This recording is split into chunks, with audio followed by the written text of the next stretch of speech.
ഈ പൊളിറ്റിക്സിനകത്തെ ഈ gender discrimination ഉള്ളതായിട്ട് നിനക്ക് എപ്പോഴെങ്കിലും തോന്നിയിട്ടുണ്ടോ? ഈ തെരഞ്ഞെടുപ്പ് കാലത്തിലൊക്കെ നമുക്ക് അത് തന്നെ കാണാൻ സാധിക്കുന്നത് ഇല്ലേ? എന്നാ പിന്നെ നമുക്ക് ആ സംശയം ഒരു വനിതാ നേതാവിനോട് തന്നെ ചോദിച്ചാലോ? യെസ്. ആരാ നമ്മുടെ കൂടെ ഉള്ളത്? നമ്മുടെ കൂടെ ഇന്നുള്ളത് ദീപ്തി മേരി വർഗീസ് ആണ്. അപ്പോ ദീപ്തി മേരി വർഗീസിന്റെ കൂടുതൽ വിശേഷങ്ങൾ അറിയാം. So welcome to Gen Z manifesto.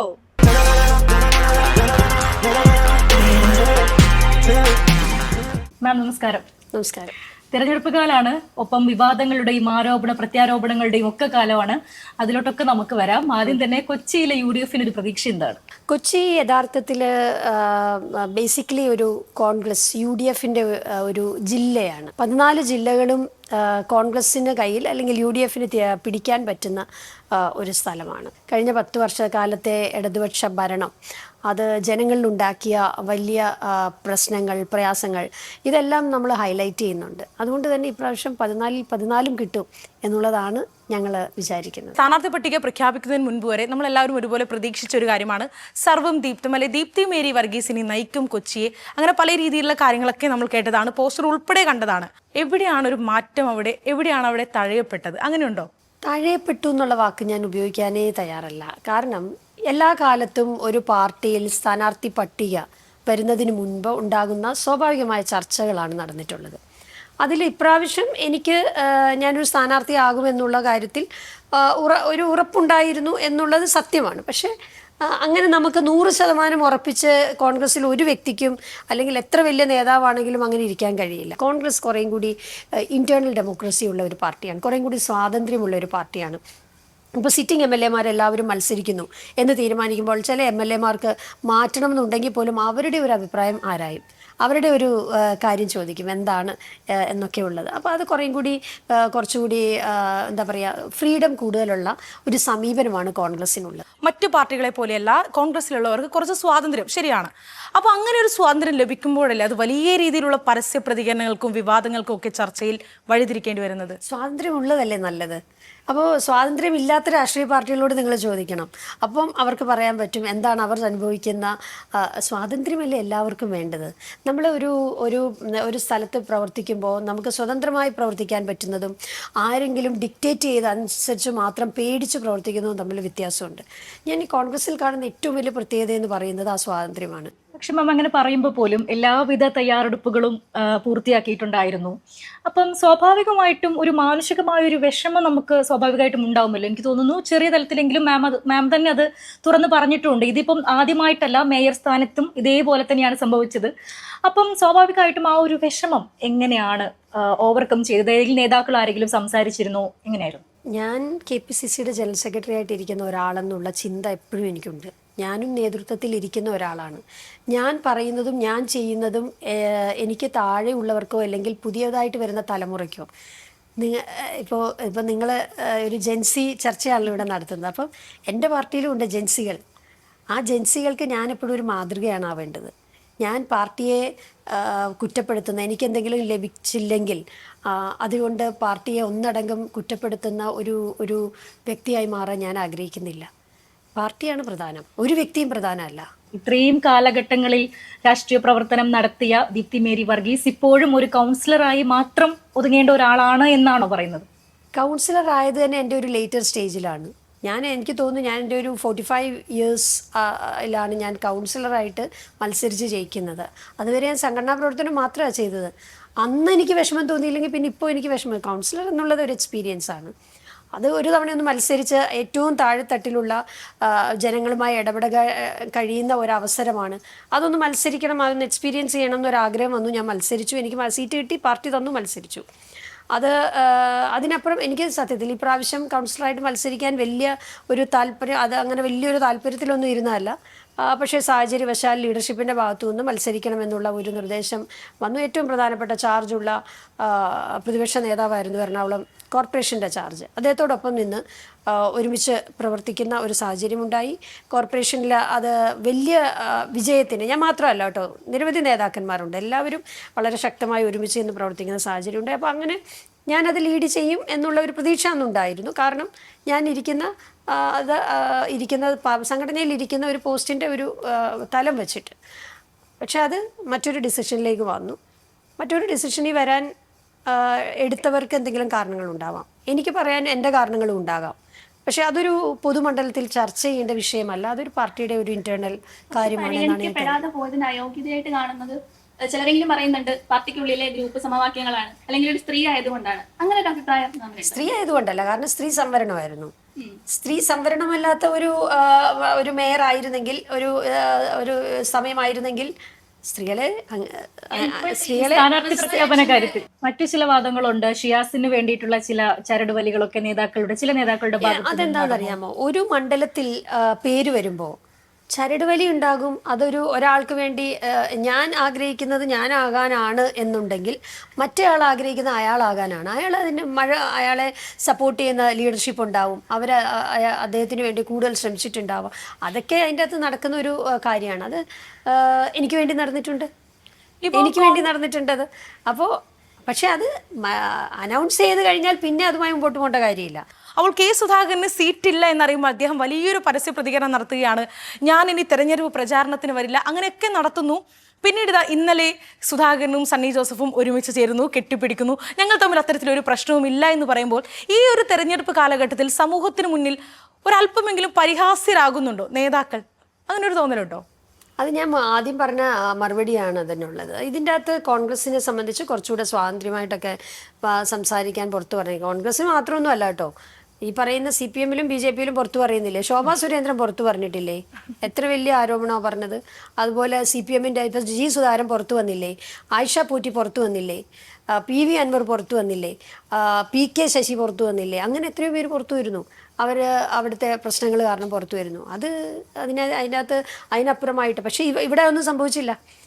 ഇവിടെ സംഭവിച്ചത് ഞാൻ സുധാകരേട്ടൻ KPC പ്രസിഡന്റ് ആയിരിക്കുമ്പോൾ ജനറൽ സെക്രട്ടറി ആയിരുന്ന ആളാണ്, ഇപ്പോഴുമാണ്. അപ്പോൾ അദ്ദേഹത്തെ സംബന്ധിച്ച് അദ്ദേഹം പാർട്ടിയാണ്, അദ്ദേഹത്തിനെല്ലാം പാർട്ടി പ്രവർത്തകരാണ്. പാർട്ടിയിലെ ഓരോ ചെറുപ്പക്കാരെയും സ്വന്തം മകനെ പോലെയോ മകളെ പോലെയോ കാണുന്ന ഒരു വാത്സല്യമുള്ള ഒരു വ്യക്തിയാണ്. അവർക്ക് എന്തെങ്കിലും സംഭവിച്ചാൽ പുള്ളി പൊട്ടിക്കറിയുന്ന ഒരാളാണ്. പുള്ളി അല്പം വൈകാരികമായി രീതിയാണ് പുള്ളിയുടേത്. അതുകൊണ്ടായിരിക്കും പെട്ടെന്ന് പുള്ളി മത്സരിക്കണമെന്ന് വിചാരിച്ചിട്ടുണ്ടാവും, പറ്റിയില്ല, അപ്പോൾ പെട്ടെന്ന് പ്രതികരിച്ചിട്ടുണ്ടാവാം. പക്ഷേ ആത്യന്തികമായിട്ട് ഒരിക്കലും പാർട്ടിക്കെതിരായിട്ടൊന്നും സുധാകരേട്ടനെ പോലുള്ളവർക്ക് നിൽക്കാൻ പറ്റില്ല എന്ന് എനിക്ക് ഉറപ്പാണ്. ശരിക്കും കോൺഗ്രസ്സിൽ വേണ്ടത്ര രീതിയിൽ പരിഗണിക്കപ്പെടുന്നുണ്ടോ സ്ത്രീകളെ? ഈ സ്ത്രീകളുടെ വിഷയം നമ്മളൊരു പാർട്ടിയിൽ ഒതുക്കി നിർത്തി ചർച്ച ചെയ്യേണ്ടതല്ല. ശരിക്കും പറഞ്ഞാൽ പൊതുരംഗത്ത്, രാഷ്ട്രീയ രംഗത്ത് സ്ത്രീക്ക് വലിയ ചലഞ്ചസ് നേരിടേണ്ടതായിട്ടുണ്ട്. വളരെ നമ്മളൊരു പ്രൊലോങ്ഡ് ആയിട്ടൊരു രാഷ്ട്രീയ പാർട്ടിയിലോ അല്ലെങ്കിൽ പൊതുരംഗത്തോ നിൽക്കണമെങ്കിൽ വലിയ സ്ട്രഗിളാണ്. ആ സ്ട്രഗിൾ, ഞാൻ എൻ്റെ വ്യക്തിപരമായിട്ടുള്ള കാര്യം പറയാം, എനിക്കതൊരു സ്ട്രഗിളായി ചലഞ്ചസ് ഉണ്ടാവാറുണ്ട്. ആ ചലഞ്ചസിനെ നമ്മൾ അതിജീവിക്കുമ്പോഴാണല്ലോ സക്സസ് ഉണ്ടാവുക. ഞാൻ അങ്ങനെ തോറ്റു കൊടുക്കാൻ തയ്യാറല്ല. സ്ത്രീ ആയതുകൊണ്ട് ഞാൻ തോറ്റു കൊടുക്കാൻ തയ്യാറല്ല, ഒരു ഘട്ടങ്ങളിലും തയ്യാറല്ല. അങ്ങനെ ആയിരുന്നെങ്കിൽ പണ്ടേ ഞാൻ വേറെ പ്രൊഫഷനിൽ പോയേനെ.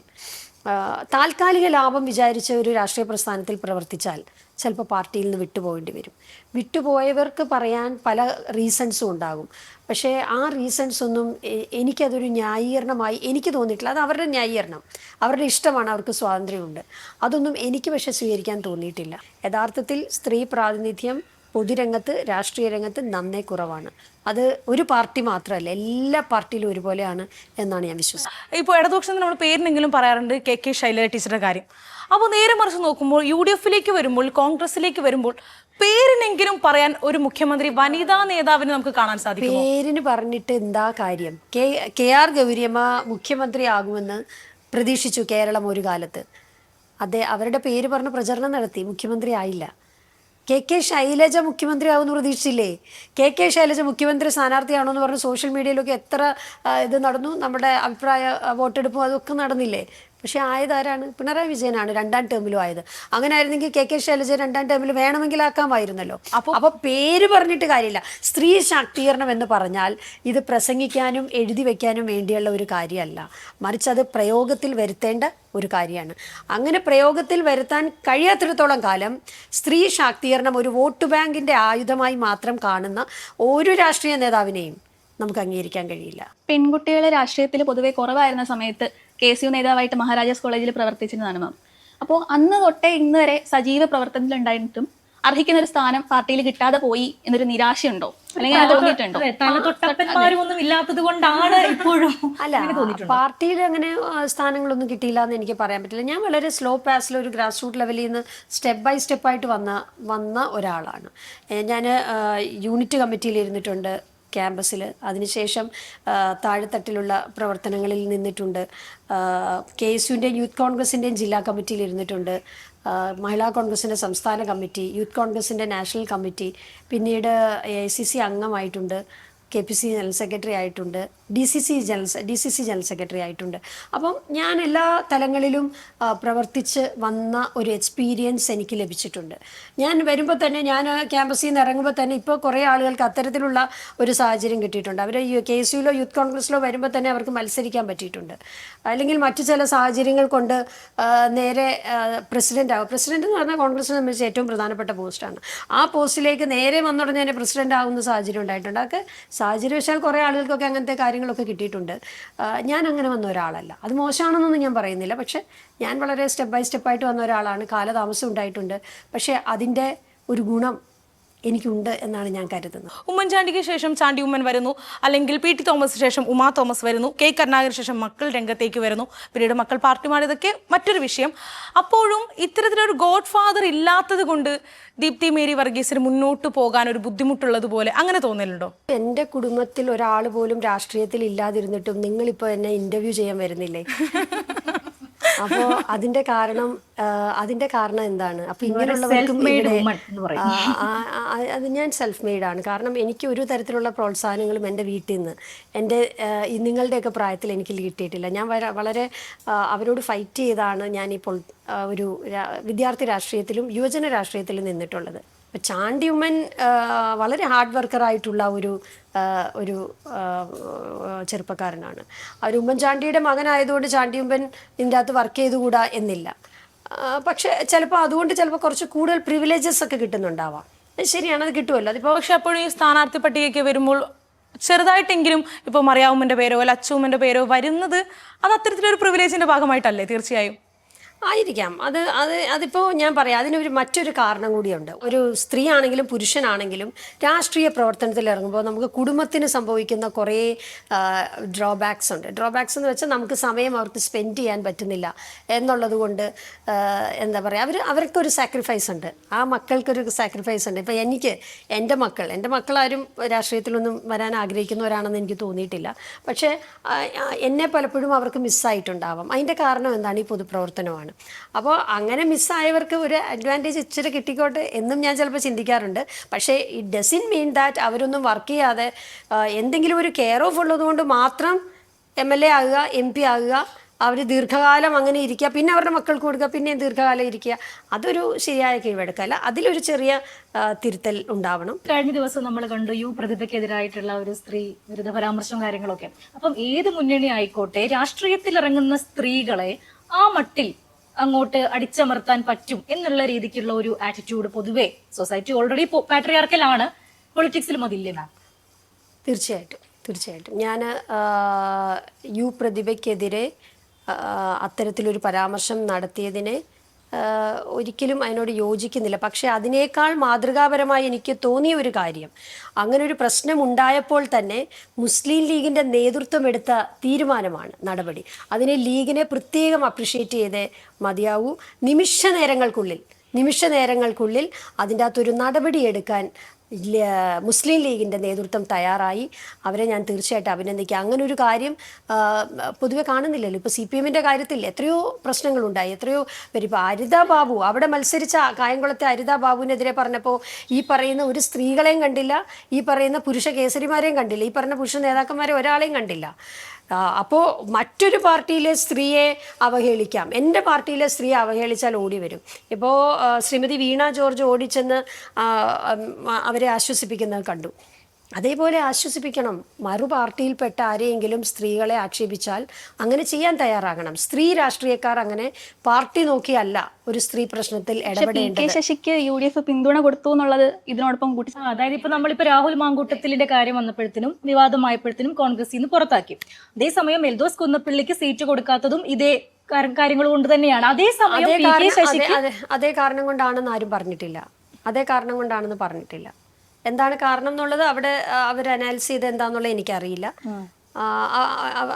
അദ്ദേഹത്തിനെതിരെയുള്ള കേസ് ഇപ്പം നിലവിൽ ഉണ്ടോ എന്നുള്ള കാര്യത്തിൽ എനിക്ക് അതിനെപ്പറ്റി നിശ്ചയമില്ല. അതുകൊണ്ടാണ് സീറ്റ് കൊടുക്കാത്തതെന്ന് എനിക്ക് തോന്നിയിട്ടില്ല. അങ്ങനെയാണെങ്കിൽ പോലും ഇപ്പൊ PK ശശിക്ക് പിന്തുണ പ്രഖ്യാപിച്ചിട്ടുണ്ട്. അതിനകത്ത് ഒരു ഇനിക്വാളിറ്റി അല്ലെങ്കിൽ ഒരു ഇരട്ടത്താപ്പ് ഫീൽ ചെയ്യുന്നുണ്ടോ? PK ശശിക്കെതിരെ PK ശശി കുറ്റക്കാരനല്ലെന്നും PK ശശി അങ്ങനെ ഒരു കുറ്റം ചെയ്തില്ല. ഡിവൈഎഫ്ഐക്കാരിയായ ഒരു പെൺകുട്ടി ആയിരുന്നല്ലോ പരാതിക്കാരി. അന്ന് ഞങ്ങളൊക്കെ സമരം ചെയ്തതാണ്. അങ്ങനെ ഒരു കുറ്റം ചെയ്തിട്ടില്ല എന്ന് കമ്മീഷനെ വെച്ച് അന്വേഷിച്ചത് ശ്രീമതി ടീച്ചറും AK ബാലനുമാണല്ലോ. അതിൻ്റെ റിപ്പോർട്ട് എന്താണെന്നൊന്നും നമ്മൾ കണ്ടിട്ടില്ല. എന്നാലും അതിൻ്റെ അകത്ത് PK ശശി തെറ്റുകാരനല്ലെന്ന് CPM തന്നെയല്ലേ പറഞ്ഞത്. തെറ്റുകാരനല്ലെങ്കിൽ പിന്നെ ഇതിനെപ്പറ്റി എന്തിനാ ചിന്തിക്കുന്നത്? നേരത്തെ പറഞ്ഞു നമ്മൾ തിരഞ്ഞെടുപ്പിന് മുന്നോടിയായിട്ട് സ്ഥാനാർത്ഥി പ്രഖ്യാപനത്തിന് മുൻപ് തന്നെ എല്ലാം സജ്ജമായിരുന്നു, പോസ്റ്റർ വരെ റെഡിയാക്കിയിരുന്നു എന്നൊക്കെയുള്ള കാര്യം പറഞ്ഞിട്ടുണ്ടായിരുന്നല്ലോ. അപ്പം അതിനകത്ത് ശരിക്കും പറഞ്ഞു കഴിഞ്ഞാൽ എത്ര രൂപയുടെ ഒരു നഷ്ടം അതിനകത്തുണ്ടായി? ആരാ പറഞ്ഞത് ഞാൻ പോസ്റ്റർ അങ്ങനെ അടിച്ചു വന്നു? ഞാൻ പറഞ്ഞത് ഞാനത് പല മീഡിയാസിനോടും പറഞ്ഞു. ഞാനിങ്ങനെ ലക്ഷക്കണക്കിന് പോസ്റ്ററൊന്നും അടിച്ചില്ല. സ്ഥാനാർത്ഥി പട്ടിക അല്പം വൈകി. നമുക്ക് ഇപ്രാവശ്യം സമയക്കുറവുണ്ടായിരുന്നു. സാധാരണ ഉള്ള 10-30 ദിവസമൊന്നും നമുക്ക് കിട്ടുന്നില്ല. അതിനിടയിൽ തന്നെ ഈസ്റ്ററും വിഷുവില്ല, ഈസ്റ്റർ, പെരുന്നാൾ ഇങ്ങനെയൊക്കെ വരുന്നു, അവധികൾ വരുന്നു. എനിക്ക് തോന്നുന്നു 2-3 ദിവസത്തിനുള്ളിൽ നോമിനേഷൻ കൊടുക്കേണ്ട ലാസ്റ്റ് ഡേറ്റുമാകുന്നു. അങ്ങനെ നിൽക്കുമ്പോഴാണ് സ്ഥാനാർത്ഥി ചർച്ച നീണ്ടുപോവുകയും ഞാനായിരിക്കും എന്നുള്ള മെസ്സേജുകൾ എനിക്ക് കിട്ടുന്നു. ചിലപ്പോൾ അപ്പോൾ അതിനിടയ്ക്ക് വീണ്ടും മറിയുന്നു, മറ്റൊരാളാകുന്നു പറയുന്നു, അദ്ദേഹം മറ്റൊരു മണ്ഡലത്തിലേക്ക് പോകുമെന്ന് പറയുന്നു. അങ്ങനെ ചില ചർച്ചകൾ അവിടെ നടക്കുന്നു. അപ്പോൾ പിറ്റേ ദിവസം റോഡ് ഷോ അറേഞ്ച് ചെയ്തു എന്ന് അവിടെ UDF യോഗമൊക്കെ തുടങ്ങി. ഇലക്ഷനുമായി ബന്ധപ്പെട്ട് UDF യോഗം കൊച്ചിയിൽ നടന്നു. യോഗം കഴിഞ്ഞപ്പോൾ പ്രധാനപ്പെട്ട 1-2 പേർ എന്നെ വിളിച്ചിട്ട് നാളെയാണ് റോഡ് ഷോ, അവരും ഞാനാകുമെന്ന് പ്രതീക്ഷിച്ചിട്ടായിരിക്കാം ഒരുപക്ഷെ എന്നെ വിളിച്ചത്. അപ്പോൾ അങ്ങനെ ആണെങ്കിൽ നമുക്ക് പ്രാഥമികമായി കുറച്ച് മെറ്റീരിയൽസ് വേണമല്ലോ. അപ്പോൾ അതുകൊണ്ടാണ് എറണാകുളത്തെ ഒരു പ്രസ്സിൽ പ്രാഥമികമായി കുറച്ച് മെറ്റീരിയൽ മാത്രം നമ്മൾ അടിച്ച് മറ്റുള്ളതൊക്കെ ചെയ്യാനുള്ള തയ്യാറെടുപ്പൊക്കെ ഉണ്ടായിരുന്നു. തയ്യാറെടുപ്പ് നമ്മൾ ചെയ്യണ്ടേ? തയ്യാറെടുപ്പ് പെട്ടെന്ന് വന്ന് ദിവസവും കുറഞ്ഞ ഒരു സമയത്ത് നമ്മളൊരു മുൻകരുതലില്ലാതെ പോയി കഴിഞ്ഞാൽ നമ്മൾ പ്രയാസപ്പെട്ടു പോകും. അവിടെ കൊച്ചി പ്രാവശ്യം തിരിച്ചു പിടിക്കാൻ പോവുകയാണ്. അങ്ങനെ 100% ഞാൻ ജയിക്കാൻ പോകുന്ന ഒരു സ്ഥലത്ത് എന്നെ സ്ഥാനാർത്ഥിയാക്കും, അല്ലെങ്കിൽ ഞാൻ ജയിക്കുമെന്ന് എനിക്ക് പൂർണ്ണ ബോധ്യമുണ്ടായിരുന്ന ഒരു എവിടെന്നെങ്കിലും കിട്ടിയായിരുന്നോ? എങ്ങനെ നേരത്തെ അങ്ങനെ, അതായത് ഒരു പോസ്റ്ററൊക്കെ അടിച്ചു വെക്കുക അത്തരത്തിലുള്ള? അങ്ങനെയല്ല, ഞാൻ പറഞ്ഞല്ലോ ആ സാഹചര്യം എന്താന്ന്. കൊച്ചിയിൽ പരിഗണിക്കുന്നുവെന്ന് തീർച്ചയായിട്ടും മെസ്സേജ് ഉണ്ടായിരുന്നു. കൊച്ചിയിൽ പരിഗണിക്കുന്നുവെന്ന് മെസ്സേജ് ഇല്ലാതെ നമ്മൾ അതിന് വേണ്ടി ഇറങ്ങേണ്ട കാര്യം. കഴിഞ്ഞ പ്രാവശ്യം ഞാൻ ഇറങ്ങിയില്ലല്ലോ. കഴിഞ്ഞ പ്രാവശ്യം അങ്ങനെയാണെങ്കിൽ എവിടെയെങ്കിലും കുറേ പോസ്റ്റർ അടിച്ചു വെച്ച് ഞാൻ ഇവിടെ നിൽക്കുകയാണ് എന്ന് ഞാൻ പറഞ്ഞില്ലല്ലോ. ഇപ്രാവശ്യം അങ്ങനെ പറഞ്ഞെങ്കിൽ അതിന് കൃത്യമായ കാരണമുണ്ട്. ഇപ്പോൾ മാം തെരഞ്ഞെടുപ്പ് പ്രചരണത്തിൽ സജീവമായിട്ട് മുന്നോട്ട് പോകുന്ന ഒരാളാണ്. അപ്പോൾ ഇത്തരത്തിൽ അണികളെ കാണുമ്പോൾ അല്ലെ ജനങ്ങളെ കാണുമ്പോൾ അവർ ചോദിക്കില്ലേ, ഞങ്ങൾ ദീപ്തി ആഗ്രഹിച്ചിരുന്നു, അങ്ങനെ ഒരു ചോദ്യം ഉണ്ടാവുന്നുണ്ടോ? അത് ഇതാദ്യമായല്ല. മേയർ തെരഞ്ഞെടുപ്പ് മുതൽ കാര്യത്തിൽ വരുന്നു, അതുപോലെ ഇപ്പോ കാൻഡിഡേറ്റ് കാര്യത്തിൽ വരുന്നു. അപ്പൊ എല്ലായിടത്തും അത്തരത്തിലുള്ള ഒരു നിങ്ങൾ 2 കാര്യങ്ങൾ ഇപ്പൊ പറഞ്ഞോളൂ. ഇതിനു മുമ്പും വന്നിട്ടുണ്ട് പലതും. ഇതിനു മുമ്പും കയ്യെത്തും ദൂരത്ത് പലതും വന്നിട്ട് അങ്ങനെ പോയിട്ടുണ്ട്. പക്ഷെ അത് പക്ഷേ ഇത്രത്തോളം അതിനൊരു പ്രചരണം ലഭിച്ചിട്ടില്ല എന്നുള്ളതേ ഉള്ളൂ. PT മരിച്ച സമയത്ത് അതിനുള്ള ഒരു സാധ്യത ഉണ്ടാകും. എൻ്റെ ഒരുപാട് ആഗ്രഹിച്ചിരുന്നു അല്ലേ? തൃക്കാക്കരെ അങ്ങനെ ഒരുപാട് ആഗ്രഹിക്കുക എന്നുള്ളതല്ല, എൻ്റെ ഹോം കോൺസ്റ്റിറ്റ്യുവൻസി ആണെന്നുള്ളത് കൊണ്ട് എനിക്ക് കണ്ണൂരോ പാലക്കാടോ പോയി ചോദിക്കുക അത് തരണമെന്നല്ലല്ലോ. നമ്മൾ അവിടെ മത്സരിക്കാനല്ലല്ലോ നമ്മൾ ആഗ്രഹിക്കുക. നമ്മൾ നമ്മുടെ ഹോം കോൺസ്റ്റിറ്റ്യുവൻസി വരുന്ന ഒരു സാഹചര്യത്തിൽ അവിടെ അല്ലേ ആഗ്രഹിക്കുള്ളൂ. അങ്ങനെ എല്ലാവരും ചെയ്യുന്ന പോലുള്ള ആഗ്രഹമൊക്കെ എനിക്കും ഉണ്ടായിരുന്നു. മാറ്റി നിർത്തപ്പെട്ടപ്പോഴെങ്കിലും പാർട്ടി മാറണം എന്നൊരു തോന്നലുണ്ടായിട്ടുണ്ട്. സാധാരണ ഇപ്പൊ നമ്മൾ സ്വാഭാവികമായിട്ട് പല പാർട്ടികളും സംഭവിക്കുന്നത് എപ്പോഴെങ്കിലും ചെറുതായിട്ട് തോന്നിയിട്ടുണ്ട് പലപ്പോഴും. ഞാൻ ഈ ഒരു 89-90 KSUലേക്ക് വരുമ്പോൾ ഞാനൊരു നിയമസഭയിൽ മത്സരിക്കണമെന്ന് മുൻകൂട്ടി കണ്ടു വന്ന ഒരാളേ അല്ല. അവിടെ എനിക്ക് ഒരു അന്നുണ്ടായിരുന്ന SFIയുടെ നേതൃത്വം, ഇന്നുണ്ടായിരുന്ന അതിൻ്റെ അകത്തൊരു മന്ത്രി ഇന്നിവിടെ നമ്മുടെ ജില്ലയിലുണ്ട്, അന്നവിടെ ചാർജ് ഉണ്ടായിരുന്ന ആൾ, അവരൊക്കെ ഉൾപ്പെടെ നേതൃത്വം കൊടുക്കുന്ന വളരെ ശക്തമായ SFIയുടെ ഒരു സ്ഥലത്താണ് ഞാൻ എൻ്റെ പ്രവർത്തനം തുടങ്ങുന്നത്. അന്ന് ഒന്നും പ്രത്യേകിച്ച് ആഗ്രഹിച്ചിട്ടല്ലല്ലോ നമ്മൾ അവിടെ വരുന്നത്. അവിടെ അന്ന് കേരള വിദ്യാർത്ഥി യൂണിയനെ ജയിപ്പിക്കുക എന്ന് മാത്രമേ നമ്മുടെ മനസ്സിലുണ്ടായിരുന്നുള്ളൂ. അന്ന് ഇതേപോലെ ചെയർമാനാക്കാം, SFIയിലേക്ക് വരുമെന്ന് അന്ന് എൻ്റെ സുഹൃത്തുക്കൾ തന്നെ. അവരെ നമ്മൾ ക്യാമ്പസിൽ പഠിക്കുമ്പോൾ എല്ലാവരും നമ്മുടെ സുഹൃത്തുക്കളാണല്ലോ. അങ്ങനെ പറഞ്ഞിട്ടുണ്ട്. അന്ന് എനിക്ക് തോന്നിയിട്ടില്ലാത്ത ഒരു തോന്നൽ ഒരിക്കലും ഇനി ഈ ഒരു സമയത്ത് തോന്നില്ലല്ലോ. പക്ഷെ എന്നിട്ട് പോലും കുറെ പേര് സോഷ്യൽ മീഡിയയിൽ ദീപ്തി മേരി വർഗീസിന് ദുരാഗ്രഹമാണ് അത്തരത്തിലുള്ള ഒരു പ്രചാരണം. കാരണം ഈ തെരഞ്ഞെടുപ്പ് പ്രഖ്യാപിക്കുമ്പോൾ സ്വാഭാവികമായിട്ടും ഉണ്ടാകുന്നതാണ് ഈ ഒരു അധികാരമോഹം. അല്ല, എല്ലാവരും സ്ഥാനാർത്ഥി കുപ്പായം അണിയുക എന്നത് ഒരു സ്വാഭാവികമായിട്ട് ശരിയാണ്. അത് എല്ലാ പാർട്ടികളിലും ഉണ്ട്. അതുകൊണ്ടായിരിക്കും അത്തരത്തിലൊരു പ്രചാരണം ഉണ്ടാകുന്നത്. ആഗ്രഹം ദുരാഗ്രഹം ഇത് രണ്ടും രണ്ടാണ് അല്ലേ? ആഗ്രഹം എന്ന് പറഞ്ഞാൽ നമ്മൾ രാഷ്ട്രീയത്തിൽ നിൽക്കുന്ന ഒരാൾക്ക് ഒരു തവണ ജനപ്രതിനിധിയാകണം എന്ന് ആഗ്രഹിക്കുന്ന ദുരാഗ്രഹമാണെന്ന് നമുക്ക് കരുതാൻ പറ്റുമോ? അതേസമയം മത്സരിക്കുന്നു, 1, 2, 3 മത്സരിക്കുന്നു, 4ാമത്തെ തവണ പോലും മാറാൻ തയ്യാറാകാതെ നിൽക്കുന്നത് ദുരാഗ്രഹമാണെന്ന് വേണമെങ്കിൽ നമുക്ക് അങ്ങനെ ഇൻ്റർപ്രറ്റ് ചെയ്യാം. എന്ന് മാത്രമല്ല, ഈ മത്സരിക്കുന്ന വരുമ്പോൾ തന്നെ ചില സാഹചര്യവശാൽ മത്സരിച്ച ചില ആളുകളുണ്ട്.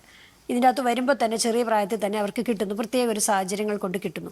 ആ കിട്ടുന്ന ആളുകൾ ഒരു തവണ പോലും ഇപ്പം 3 ടേം കഴിഞ്ഞാൽ പോലും ചിലപ്പോൾ MLA ആയിട്ടുണ്ടാവാം, MP ആയിട്ടുണ്ടാവാം, ഇതെല്ലാം ആണെങ്കിലും ഒരു ടേം ഒന്ന് മാറ്റി നിർത്തിയാൽ അറിയാം എന്താണ് യഥാർത്ഥ പാർട്ടിയോടുള്ള സ്നേഹം എന്ന്. അങ്ങനെ ആകാൻ പാടില്ല എന്നാണ് എൻ്റെ ഒരു അഭിപ്രായം. എറണാകുളത്ത് സാധാരണ കോൺഗ്രസ് പരിഗണിക്കുമ്പോൾ സാമുദായിക സമവാക്യങ്ങൾ നോക്കിയിട്ടാണ് സ്ഥാനാർത്ഥിയെ പരിഗണിക്കാറ്. പക്ഷെ ഈ പതിവ് ഫോർമുല ഇത്തവണ മാറ്റിയിട്ടുണ്ട്. അതിനെന്തെങ്കിലും പ്രത്യേക കാരണങ്ങൾ ഉണ്ടാവും? എനിക്കറിയില്ല പതിവ് ഫോർമുല എവിടെയാണ് മാറ്റിയെന്ന് എനിക്കറിയില്ല. പക്ഷെ ഒരു കാര്യം ഞാൻ പറയാം, കോൺഗ്രസിനെ സംബന്ധിച്ച് കോൺഗ്രസിൻ്റെ സെക്യുലറിസം, മതേതരത്വം എന്ന് പറയുന്നത് എല്ലാ ജാതി മതങ്ങളെ ഉൾക്കൊള്ളുന്നതാണ്. ജാതി മതങ്ങളെ നോക്കുന്നില്ല എന്നുള്ളതല്ല, അത് രണ്ടും രണ്ടാണ്. അത് CPM പറയുന്ന മതനിരപേക്ഷതയുടെ ഒരു രീതി വേറെയാണ്. കോൺഗ്രസ് ഉദ്ദേശിക്കുന്നത് എല്ലാ മതവിഭാഗങ്ങൾക്കും വേണ്ട പ്രാതിനിധ്യം കൊടുക്കണം. അതാണ് ഇൻക്ലൂസീവ് സെക്യുലറിസം എന്ന് കോൺഗ്രസ് ഉദ്ദേശിക്കുന്ന അതാണ്. എല്ലാവർക്കും പ്രാതിനിധ്യം കൊടുക്കുന്ന സമയത്ത് ഒരുപക്ഷെ ചില മതവിഭാഗങ്ങൾ കൂടുതലുള്ള സ്ഥലത്ത് അവർക്കൊരു പ്രാതിനിധ്യം ഇരിക്കട്ടെ, അവർ ചിലപ്പോൾ പിന്നോക്കം നിൽക്കുന്ന ഏതെങ്കിലും ഒരു സമുദായമാണെങ്കിൽ അവർക്കൊരു പ്രാതിനിധ്യം ലഭിക്കട്ടെ എന്ന് ചിലപ്പോൾ ചിന്തിക്കും. അതിനെ വർഗീയത എന്ന് പറയാൻ പറ്റില്ല. വർഗീയത എന്ന് പറയുന്നത് വേറെയാണ്, മതേതരത്വം എന്ന് പറയുന്നത് 2 തരത്തിലുണ്ട്. ഇൻക്ലൂസീവ് സെക്യുലറിസം ഉണ്ട്, ഇതൊന്നും നോക്കാതെ മതമൊന്നും വേണ്ട എന്ന് പറയുന്ന സെക്യുലർ തിങ്കിങ്ങും ഉണ്ട്. മുഹമ്മദ് ഷിയാസിനെ സ്ഥാനാർത്ഥിയെ പരിഗണിച്ചത് VD സതീശനെ നോമിനിയാണ് ആയിട്ടാണ് എന്നൊരു വിമർശനം സോഷ്യൽ മീഡിയയിൽ ഒരു ഗ്രൂപ്പ്, KC വേണുഗോപാൽ മറ്റൊരു ഗ്രൂപ്പ്, അങ്ങനെ ഉണ്ടോ? ഒരു സ്ഥാനാർത്ഥി വന്നു കഴിഞ്ഞാൽ ആ സ്ഥാനാർത്ഥിയാണ് കോൺഗ്രസിനെ സംബന്ധിച്ച സ്ഥാനാർത്ഥി. ഞാൻ ഷിയാസ് എന്നെ പ്രഖ്യാപിച്ച ഉടൻ തന്നെ ഷിയാസിനെ വിളിച്ചിരുന്നു. ഞാൻ എല്ലാ പിന്തുണയും പറഞ്ഞിരുന്നു. എൻ്റെ സോഷ്യൽ മീഡിയയിലൂടെ ഞാൻ പിന്തുണ പറഞ്ഞിരുന്നു. അതിൻ്റെ അകത്ത് തീർച്ചയായിട്ടും ഒരു നേതാവ് ഒരാൾക്ക് വേണ്ടി പറഞ്ഞു എന്നിരിക്കും, അതിൽ തെറ്റുണ്ടെന്ന് ഞാൻ കാണുന്നില്ല. എനിക്ക് വേണ്ടി ഒരാൾ പറഞ്ഞിട്ടുണ്ടാകും, ആ പറഞ്ഞതിൽ എന്താണ് തെറ്റ്? ഒരു കൗതുകത്തോടെ ഒരു ചോദ്യം കൂടി ചോദിക്കാം. മറ്റു പാർട്ടികളിൽ ഏതെങ്കിലും ഓഫർ വന്നിട്ടുണ്ടോ ഈ തഴയപ്പെട്ട സമയത്ത് എപ്പോഴെങ്കിലും? ഈ ഡീൽ ആരോപണമൊക്കെ സജീവമാകുന്ന സാഹചര്യത്തിൽ അങ്ങനെ ഒരു ഓഫർ സ്വാഭാവികമല്ലേ? ഞാൻ ഒരു ഡീലിനും നിൽക്കാത്ത ആളാണ്. കാരണം എനിക്ക് കോൺഗ്രസ് അല്ലാതെ മറ്റൊരു ചിന്തയില്ല. കോൺഗ്രസ് എന്ന പാർട്ടിയാണ് എന്നെ ഞാനാക്കിയത്. അതിനപ്പുറം ഞാനില്ല, ഞാൻ കോൺഗ്രസ് ഇല്ലാതെ ദീപ്തി ഇല്ല എന്ന് ചിന്തിക്കുന്ന ഒരാളാണ് ഞാൻ. ഏതായാലും മാം ഇപ്പോൾ പൂർണ്ണ തൃപ്തിയാണ്. സ്ഥാനമാനങ്ങളൊന്നും ഇല്ലെങ്കിലും പൂർണ്ണ തൃപ്തി ആയാൽ പിന്നെ ഇനി നമുക്ക് മുമ്പോട്ട് ജീവിതമില്ല. പൂർണ്ണമായിട്ട് ഒരിക്കലും ആർക്കും തൃപ്തി വരാൻ പാടില്ല. നമുക്ക് ഇനിയും അറ്റൈൻ ചെയ്യാൻ ഒത്തിരി കാര്യങ്ങളുണ്ട്. നമുക്ക് സമൂഹത്തിന് വേണ്ടി ചെയ്യാൻ നിരവധി കാര്യങ്ങളുണ്ട്. അപ്പോൾ പൊതുപ്രവർത്തക എന്നുള്ള നിലയ്ക്ക് ഞാൻ the show must go on എന്ന് പറയില്ലേ, വി ഹാവ് ടു എന്തൊക്കെ സംഭവിച്ചാലും നമ്മൾ ചെയ്തുകൊണ്ടേയിരിക്കണം എന്നാണ് ഞാൻ വിശ്വസിക്കുന്നത്. അപ്പൊ നമുക്ക് വൈൻഡപ്പ് ചെയ്യാം അല്ലേ? എല്ലാവിധ ആശംസകളും. അങ്ങനെ തെരഞ്ഞെടുപ്പ് പര്യടനവും പ്രചരണവും ഒക്കെ പുരോഗമിച്ചുകൊണ്ടിരിക്കട്ടെ. ഇത് ഇന്റർവ്യൂവിന് വന്നപ്പോൾ ഞാൻ എക്സ്പെക്ട് ചെയ്ത് ഇത്രയും പൊളിറ്റിക്കൽ ക്വസ്റ്റ്യൻ ആയിരിക്കുന്നല്ല. ഞാൻ വിചാരിച്ചു നിങ്ങൾ കുറച്ച് ജെൻസി ക്വസ്റ്റ്യൻസുമായിട്ട് വന്നിട്ടുണ്ടാവും എന്നാണ് ഞാൻ കരുതുന്നത്. പക്ഷെ എനിക്ക് ഭയങ്കര സന്തോഷമുണ്ട്, നിങ്ങളുടെ പ്രായത്തിൽപ്പെട്ട സ്ത്രീകൾ ഇത്രയും പൊളിറ്റിക്കലായി എന്നറിയുന്നതിൽ എനിക്ക് വലിയ സന്തോഷമുണ്ട്. Thank you ma'am, thank you so much.